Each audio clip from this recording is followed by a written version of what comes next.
This time we're going to take a look at creating a navigation bar. Last time we made navigation panel down the side, and this time I'm going to turn it into an entire bar.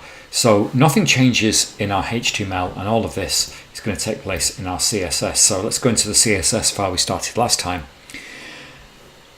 And first of all, I just want to make a bar. So I'll talk to the navigation element.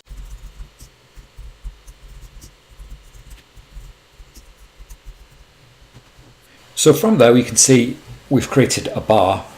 We haven't got the text to move along it yet, but we've put everything in that we need. Now at the moment the text align center looks like it does nothing, and that's purely because we've got the display here as a block that we had from last time. So we don't necessarily need the width or margin on the list element anymore.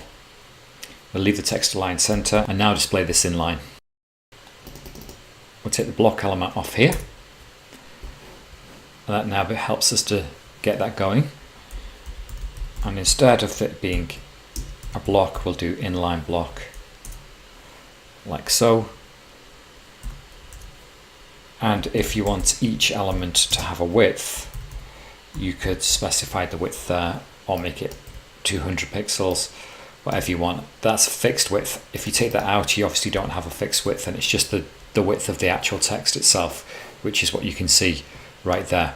And it's as simple as that really, in order to switch it from being a side panel to a navigation bar.